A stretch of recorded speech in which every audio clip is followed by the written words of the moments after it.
to the business? If not, we'll move the courtesy of the floor for public comment on any issue with a 5-minute time limit. Would anyone like to address City Council? Gentleman in the rear.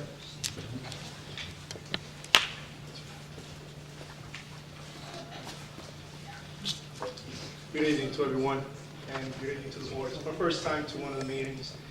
Can we just have your name and address for the record, please? Yes, my name is Angel Hernandez, and I live at 210 8th Avenue here in Bethlehem, PA. I want to bring up a situation that we have currently in 210. Normally, when the plow trucks, with this heavy winter that we have, when they plow the streets, a lot of the snow gets plowed to the side of the streets, preventing us from parking on the side of the street. Some of us have multiple cars, and we have to sometimes block the sidewalk. Now, I've been given 3 tickets so far for blocking the sidewalk. And it's just very difficult when the snow is piled up on the side of the street. I'm sorry, I'm trying to calm down. Oh, that's all right. That to park our cars on the street, we have to sometimes double park on our driveways, and I know that may cause an inconvenience to some of the pedestrians passing by. But if you're to look at the block of 8th Avenue, there's not a lot of sidewalk, and where I'm at, we're the only part of the block that has a limited amount of sidewalk. Anyway, sorry. I'm bringing this issue to you guys. Maybe it may not weigh much, but perhaps to serve some, to pay attention to at least. Maybe I don't know what the actual law is, but to somehow perhaps maybe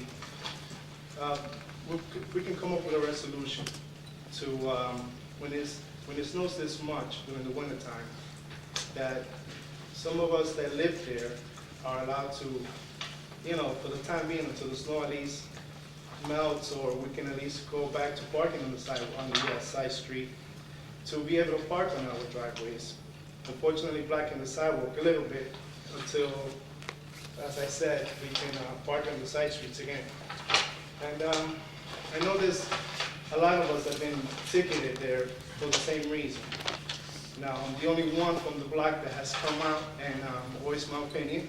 Hopefully the board might see to, I don't know, maybe look at the law or somehow consider us until the snow maybe melts downward, that we can at least be able to bring our cars back onto the side streets. And that'll be all. Thank you. Thank you very much. Any other comments? That's a shame.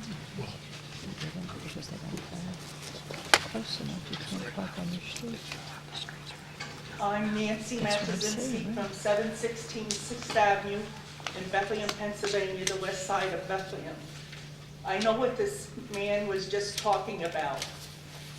I'm speaking about leaf collection, snow removals, and handicap corners.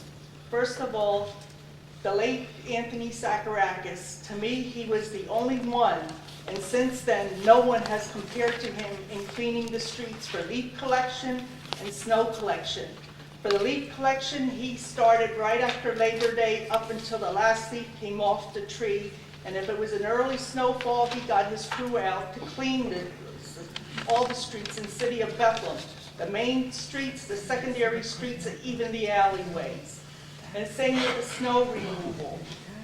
His crew worked 24 hours around the clock. The main thoroughfares, snow emergency routes, the secondary streets, and alleyways, they were always clean. If I was to grade today's snow removal, and we had worse snowfalls than what we had just recently, it is deplorable. West side of Bethlehem looked like a war zone. The people who came to visit, they said they never seen Broad Street the way it is. Sakarakis cleaned from curb to curb down to the macadam. And if he can do it, why can't they do that today?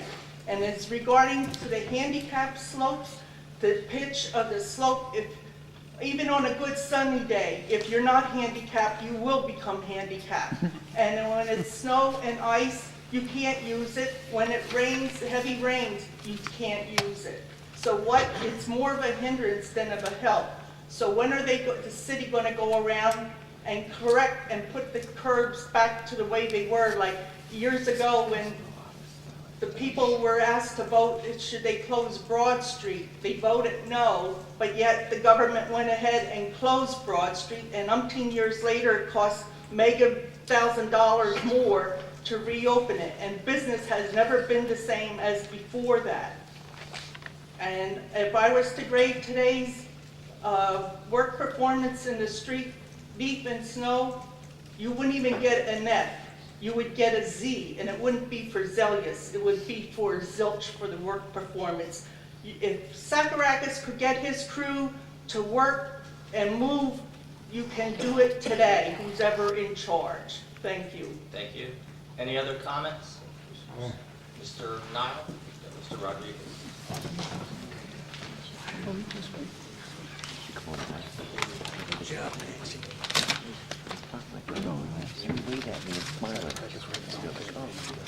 You know?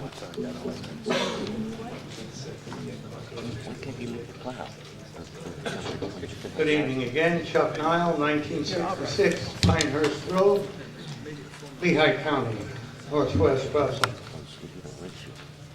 Article in the Morning Call, let's see, dated Friday, February 11th. Bethlehem bond rating takes a drop. Anybody scared of that? Anybody here that pays taxes? Unbeknownst to the mayor, this has nothing to do with him. But you 7 people brought this on to the city of Bethlehem. We got a bad rating in Wall Street. Now when you do bonds, 16 million, 20 million, I don't care what it is, you're going to get one hell of an interest rate because you don't know how to handle money. That's what they're trying to tell you in Wall Street. You people don't know how to handle your money. Not the mayor, you 7 people. Because you are the ones that vote. Yes or no, just like you do tonight. He can do what he wants to do, but it's up to you to say, okay, we'll go for it. Do you understand what you've done to the city? I hope these people behind me know. Next time you're going to take a bond, you're going to take a hell of a hit. Believe me, it's all about money. But evidently, I don't know. All about money. Bill number 7, bond issue, general obligation, all the business you've been talking about. How are you going to control it? Do you at all get a balance sheet from the controller every month that says, this is what we made, this is what we spend, this is what we got, bing, bing, bing, bing. Last 30 days, that's what we are, that's where we're at. That's what you need. Each and every one of you. You 7 people should get a balance sheet from our May College before you come to the first meeting of the month and tells you exactly where the city stands financially. You don't need an ordinance, because believe me, if this gentleman here does something wrong, I don't think you're going to do anything about it. I don't think you have the chutzpah to really, you know, I don't care who's sitting over here. But that's what you're going to do with this ordinance. Just like Mr. Signoni said there. You've got to put your teeth into it. Can you put your teeth into it? I don't think so. You haven't shown me any teeth in several years. And I've been up here a while. Another issue I have is this picture here. Skate park. $750,000 for a skate park. We got skateboarders running around the city yet. The other day I drove up Main Street at 3 o'clock in the afternoon coming home from my work from Philadelphia. Here comes this skateboarder coming down Main Street, going between all the people. I thought to myself, wait a minute, we got a $700,000 skate park across the way. What's he doing skateboarding down Main Street? Talk about money?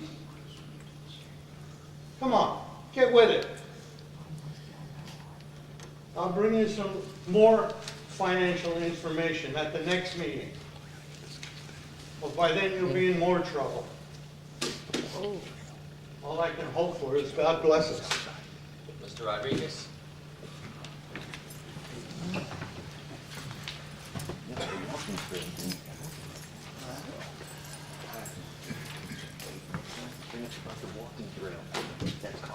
Eddie Rodriguez, 1845 Main Street.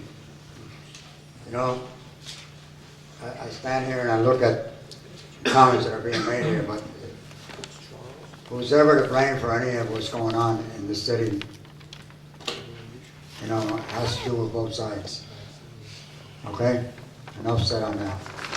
But when City Council really wanted the answers, the responses, anything coming from the administration, and it's not to blame the administration or the mayor or anybody else or City Council, but this is the way we're all looking at it, whether it be somebody in the general public or somebody sitting up there or an argument of debate between council and the administration. You know, let's forgive and forget. Whoever, Ralph and Peter that paid Paul, you know, whoever did it, forget it. Something went wrong, forget it. Move on. This is the way it's going to operate. Forgive and forget.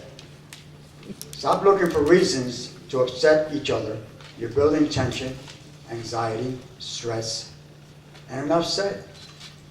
Stop looking so arrogant, you know. Look down on yourselves, blame yourself for the reasons, and then come back on a timely basis and act upon it the right way, a responsible way, so that you'll teach the people out here and those in the community what to do in a responsible manner. That's it. It's point blank. All you're doing is figuring out a way to get back at each other. This is not right. Believe me, I go through this every day. I got somebody backstabbing me every single day, and I look at, you know, I grew out of it because I got so tired of being argumentative over something that's unimportant. But in this case, it is important.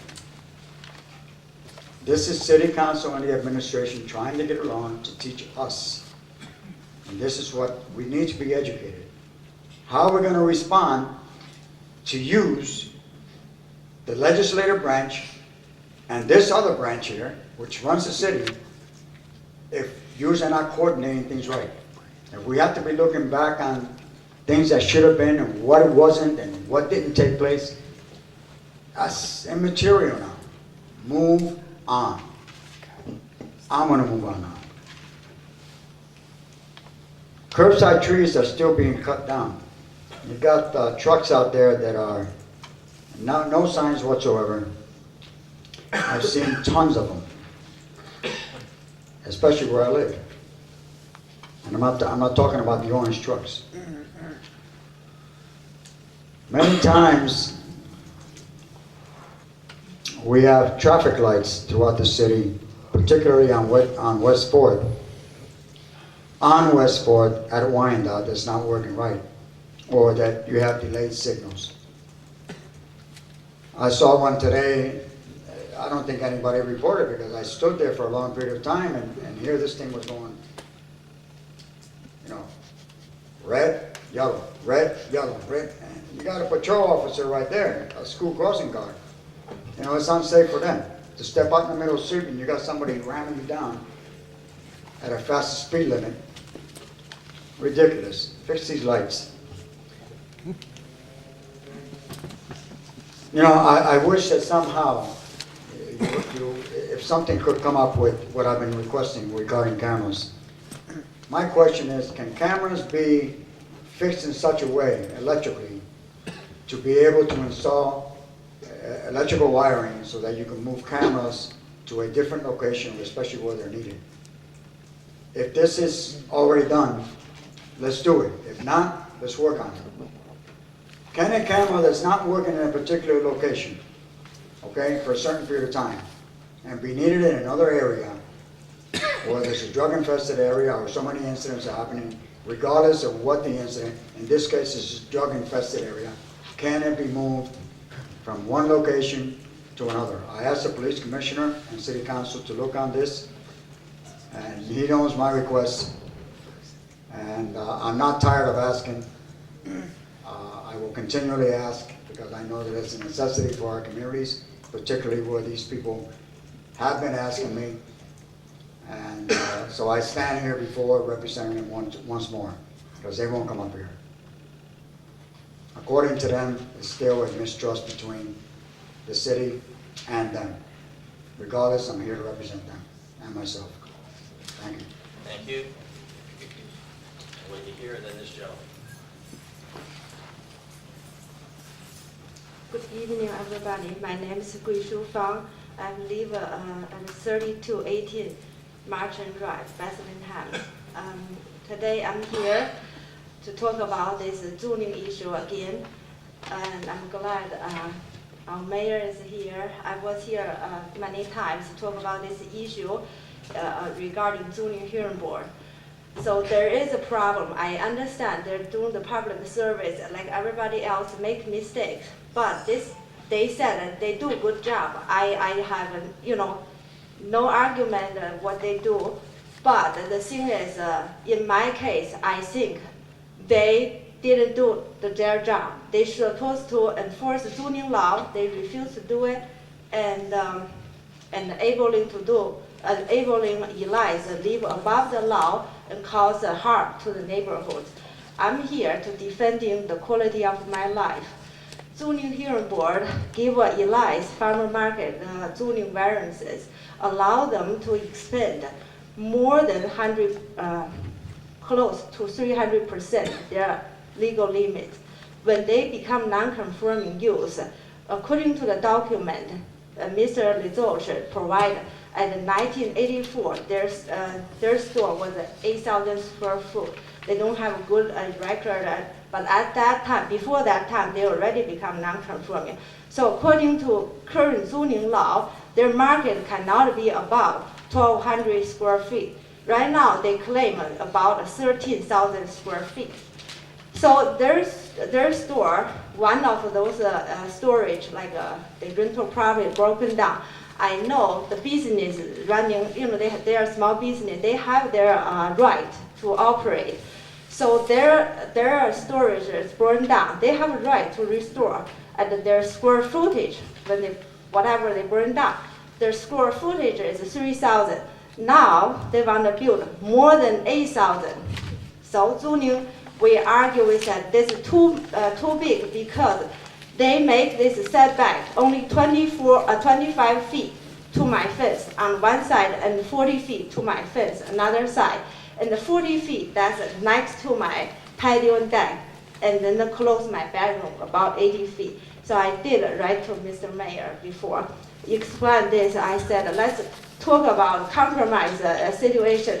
Why you have one loading dock, build one, make it nicer, and you burn down your building, build the 3,000 square feet, and it's okay, but they refuse. And zoning hearing board here, all our testified and spend so many hours to waste everybody's time to talk about this. They do not want to listen. They give them permission to build this more than 8,000 square foot warehouse. Is so close to my home. It's 24 feet tall, and they are going to put all the utilities on the rooftop. So this mechanical is going to be used 24 hours by 7. That's up above 24 foot tall. There's no tree you can, creating a sound barrier. I have to live in that kind of condition. Another thing is, they have one loading dock. This is non-function, but they've been using for 6-7 years. And I said, why don't you build one No, they refuse, even at the zoning commission meeting. And then they want to build a 3. They put this 3 loading dock right to my bedroom window. And I cannot leave that because the loading dock is a special structure. It's according to zoning variances.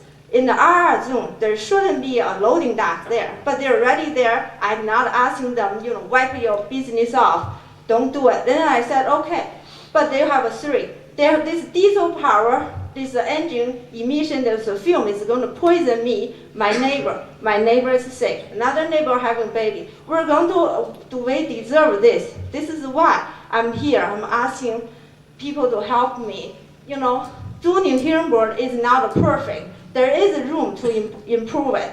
So for me, I'm thinking they're standing on the Eli's behalf and against me. I have to come up with money and pay the lawyer. I think I want to talk to the people who are here to protect the city, Bethlehem citizens, to help me to reappeal this decision because this is about the quality of life. Mr. Thomas talked about money. It's not everything come to the bottom line. It's the quality of life. Mrs. Fong, thank you. Sorry, Thank thank you. Thank you. This gentleman.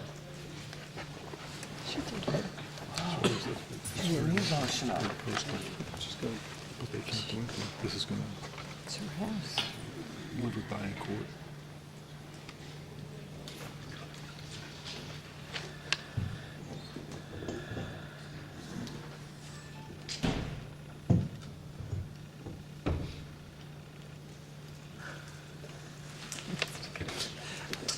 Vince Payton, 521 9th Avenue, Bethlehem. I'm going to continue a pattern here this evening. As you can tell by my address, I live on the west side. I yield to 2 previous speakers this evening and sympathize with the same problem. Snow plowing and the lack thereof on the west side. I'm also here to talk about an article February 9th in the Morning Call. Great article. Really soothed the situation about picking up recyclable containers and saving parking spaces. Anybody read the internet stories about that and the class warfare that ensued on the internet? About people telling people who couldn't afford garages and driveways that they should save their money and move to the suburbs. Good responsible journalism there. Really helped to diffuse the situation. As a 20-year resident of the West Side, do I participate in such practices? Let's just say that I plead my right not to incriminate myself at this time. Do I understand why people do it? Absolutely. Do I understand why some residents hate this practice? Yes. Do the people who do it consider they are violating a city ordinance when they place lawn furniture and recyclable containers in a parking space that they shoveled out? They probably do. Was it really a good idea to trumpet a front page story in the Morning Call, showing the heavy hand of the city of Bethlehem and all its departments swooping down on those lawn chair trash bins, face-saving scofflaws, teaching them a lesson? All of this over purportedly a single disorderly conduct charge the Saturday previous over a safe parking space. One incident, one complaint, and all of a sudden the city can muster up multiple crews and city police protection, and all this during a budget crisis, no less. Why such a swift and heavy-handed response to a single incident throughout the city? Why was, and I quote from the article, the phrase "enough is enough" used when it came to lawn chairs and recyclable bins? And why didn't someone in city government finally say enough is enough and do the right thing when it came to plowing and removing the snow, not only on the main arteries and the side streets, but the alleys of my west side, but from all the areas of Bethlehem? Can someone please tell me what got more complaint calls at City Hall? The police department and the streets department? Complaints about lawn furniture and recycling bins and parking spaces? Or the poor job of snow removal from the city streets. To myself, my wife, and a lot of my friends and neighbors, it seemed like the city responded a whole lot quicker to the lawn furniture and plastic bins in the parking spaces than they did to plowing the alley behind my house. There are 10 garages and 15 cars that park there. It's called Jones Street, for those of us who don't know it. I've lived there 20 years, and every time it snows, I have to call City Hall and explain to somebody where the hell it is. Enough is enough. Does the city have bigger things to worry about when it snows? Absolutely. Do I expect it to be plowed the day that it snows? Not really. Do I expect it to be plowed the next day at least? Yeah. I don't expect to pay someone to plow it like I did after the 11-inch snow, just so my wife can get out and go to work at St. Luke's. I also don't expect to have to call the street department twice in 2 days and get no response at all. I also don't expect to have Nan, the mayor's secretary, call the streets department with my complaint and have them to relay the message to her, back to me, that they plowed and salted and that I must be mistaken. I'm 53 years old. I know what a plowed street and rock salt look like. All right? Enough is enough. All right? As a consumer of city services, may I make a suggestion? In the future, when you call a city department with an issue, much like the police department, can they issue you an incident report with a number? So when it flows through other city departments that we can trace it? All right? I also have a problem with Raritan Valley Sanitation, who couldn't get into my alley, refused to pick my garbage up twice because they consider it unsafe to send their vehicles and their employees into the alleys. I'm not the only person in West Bethlehem. It creates an unsanitary situation. Thank you, Mr. Patty. Thank you for the time. Mr. Brown? Tell me he was good. Do you know him? Danny Grubb, I get passionate, 2420 right? Henderson Place. It's good to see you, Vince. He's a one hell of a fast-pitch softball player. Thanks, Dana. I want to talk to you about snow removal, too. And I know some of you on council have received quite a few complaints. This lady over here talked about the way it used to be. And during the budget hearings, Bob Fenning raised the issue of what are the fundamental services that city government should be delivering. Snow removal is one of them, plowing is one of them. I had a number of emails on the January 26th, 27th snow from surrounding municipalities who were declaring snow emergencies, yet Bethlehem didn't. There's nothing at risk in calling a snow emergency other than efficient snow removal. Exactly. We've got a lot of snow emergency routes, some of them to this day. And a perfect example is Union Boulevard over near Nichman Middle School. You can't park along the Rose Garden side of Union Boulevard near the middle school because the snow is probably 5, 6, 7 feet still out on the roadway. It's a real issue because what it does is it constricts the traffic flow. People can't park at the curb. And on a snow emergency route, it should be curb-to-curb plowing. A snow emergency should have been declared. It was a no-brainer. And then you get to the intersections, and you have piles of snow that obstruct the line of sight. If I parked a panel truck on the corner of an intersection, it'd be ticketed and probably removed, but it's okay to pile snow 5, 6, 7 feet high when you plow it. Zoning laws don't allow you to obstruct the sight triangle when you develop on property, but we can pile snow up that high at intersections. We go through neighborhoods, and I've heard this all over the city. I mean, I'm glad some people showed up tonight. City crews go through streets and plow in the same direction consistently, thereby closing people's driveways in on them constantly. Why can't you go down in one direction one time and come back in the other direction the other time? This was a mess, and it was only an 11-inch snow. And I've been around here the days when city workers were sent out onto the Hill-to-Hill Bridge and the Fay Bridge to shovel off the sidewalks when we had real snowstorms. So I've seen resources get marshaled on snow removal. She gave it a Z. That's about all it was worth this time around this winter. It was terrible. But I've been getting a lot of phone calls from other people. We can afford to have a retreat at Starter's Pub this Friday, from what I'm being told. Who's going to pay for that? City administrators are going to have a retreat at Starter's Pub. If what I'm being told is true, who's paying for that? Why weren't those resources put into snow removal?